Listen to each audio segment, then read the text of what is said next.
Hi, how are you, Miss Cook? May I call you Miss Cook, or what would you like to be addressed by You today? can just call me Misty. It's fine. Hi, Misty. My name is Tasia. I am here with the Human Services Program tonight under Dr. Houghton. We will discuss something that you have in your past. Did you go over all the limits of confidentiality and agreement papers? Yes, ma'am. Perfect.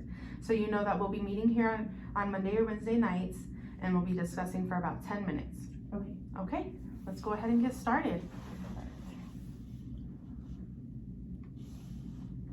All right, so I'm going to start with tonight the frustration I have. I am the baby of 6 kids. Okay. I think my parents kind of gave up with the whole raising me kind of thing after that.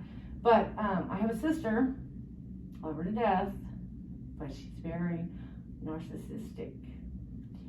And the sun rises because she gets up, and the sun goes down because she goes to bed. Nothing is ever good enough. Mm-hmm. Nothing can ever, replace this. Nothing can replace that.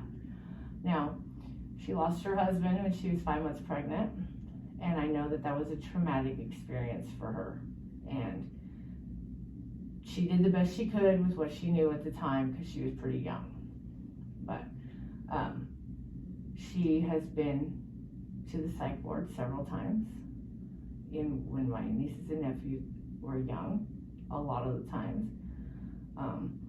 My thing is with her is, I feel, and I know it's probably not my way to say it, but I feel that she doesn't utilize being on the 5th floor.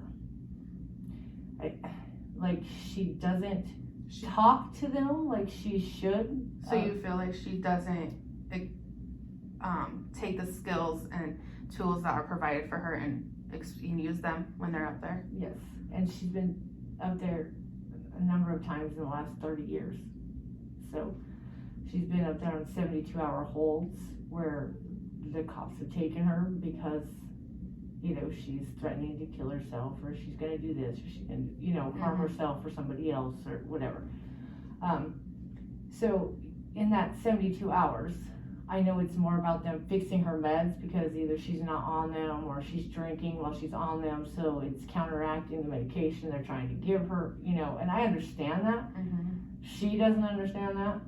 She's recently quit drinking, but she fell off the wagon and starts a whole, sorry, I know I'm talking with hands, but a whole can of worms when she falls. But I think my sister's major problem is that she's never dealt with losing her husband at the age of 20. And I think it's difficult for her to talk about it. So she's had several relationships that have failed because she likes to compare them to him. Well, he did this, you don't do this, almost like she sets herself up for failure in a relationship before the relationship even starts. She's also very, It almost sounds like you're kind of frustrated with your sister. I am so frustrated with her because my mom, when my daughter was 6 months old, my mom had 4 bleeding ulcers that burst in her stomach. I had radiation, so I couldn't be around my daughter or my mom at that point in time. And my mom had hit the floor because she was babysitting. My sister went over and found her. We had to rush her. They had to fly for life her to Cheyenne for her to survive.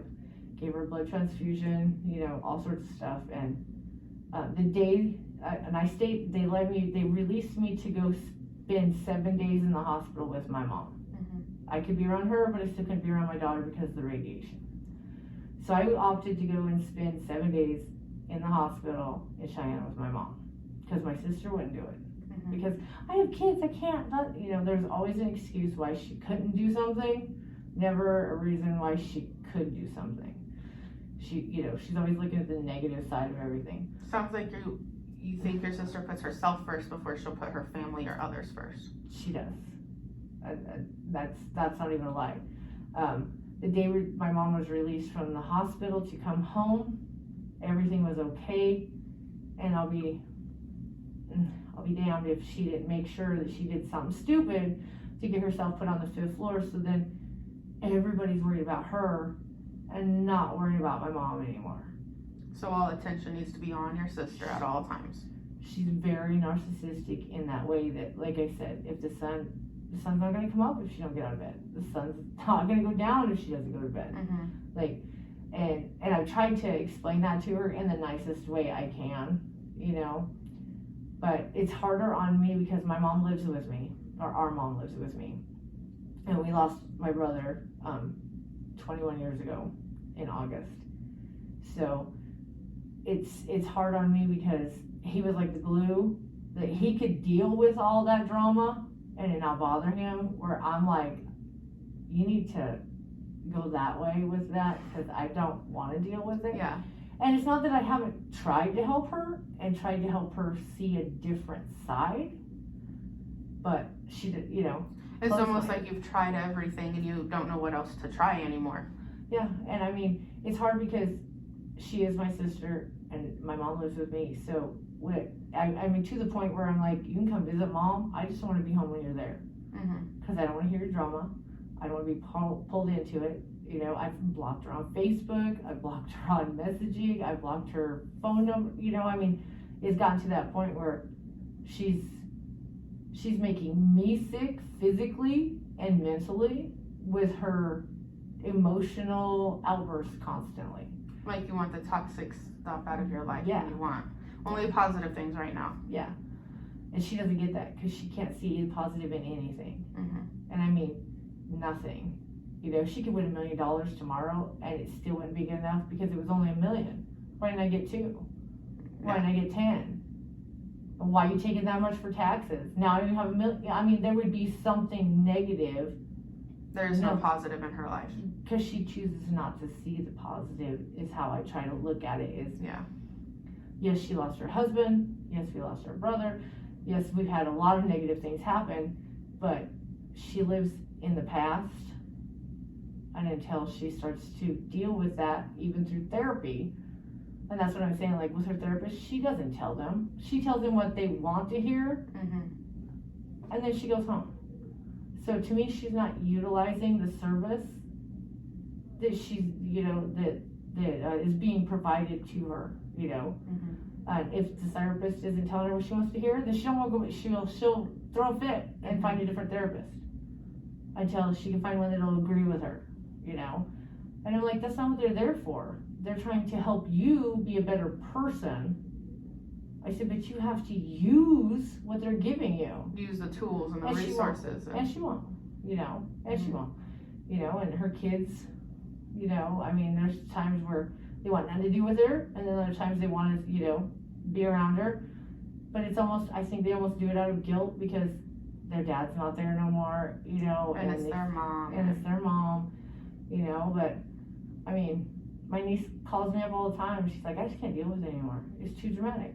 You know, it's too much trauma. It's too much drama, you know. And I said, I understand that. I said, but you have to be the one to tell her that, you know. Yeah. I said, I'm not going to call her and tell her that. You need to tell, you know. I said, I'm not saying you to be rude, but I think if everybody in the family tries to point out how dramatic she is, you know, then And maybe overbearing and, you know, I mean, I think maybe it would help her to see, you know, exactly how she is. But when it's me, I'm the bitch, I'm the cunt, I'm this, I'm that, you know, you're hateful, you're the snotty, bad you're guy. that, you know, and I'm like, okay, cool, you know, I mean, whatever. You know, I'm like, I don't say it to be rude, I say it to make you aware of how you're acting. And to help fix it and move forward so we can have a better.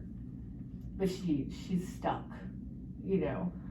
And like I said, in school, she was like a D student. So, I mean, she never had to put forth the effort to do anything. And I think that that's how she's just skating through still, you know. Yeah.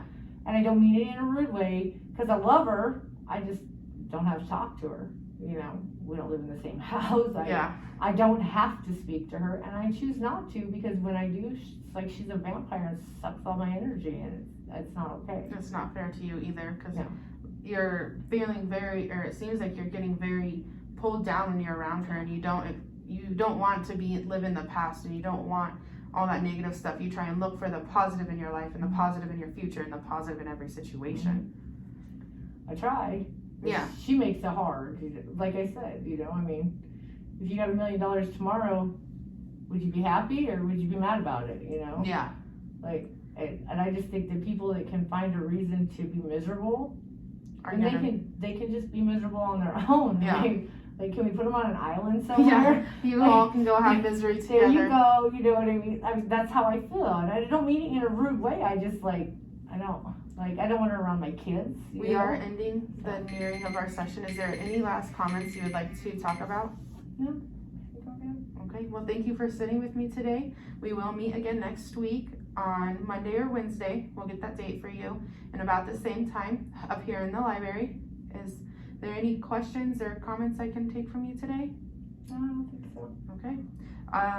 So for your session, I did hear you talk about how you think your sister, or how you feel like your sister is very narcissistic and is living in the past, and you want to help her as much as you can, but she doesn't want your help and she's not accepting your help. But because you love her and she is your sister, you are going to do what you can. I mean, you will have blocked her and taken her off of social media so you don't see her negative post, but you're still like, she is my sister, so I'm going to do what I can for her. You did express how you both have gone through traumatic experiences and have had traumatic things, but you decided to look at the positive in life, and then she's still just living in the negative and won't come out of her past and won't live for her future. Yes. You did very good with letting me interject and talk to you and add some comments. You had good eye contact and things like that. So when I talk about her, I always feel so bad. Mm-hmm. I don't know if anybody could catch that on camera or not. But Yeah. I'm like, oh, I don't want to say it, but but it's something that's on. We dealt with it, but yet it's still on. You know what I mean? Mm-hmm. Like it's a terrible cycle. You did really good with listening.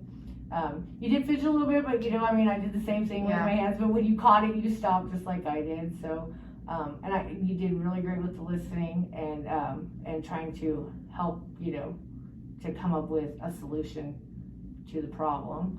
I don't know what the solution would be at this point in time after 30 plus years. I don't know. So, but yeah. Awesome. Thank you so much.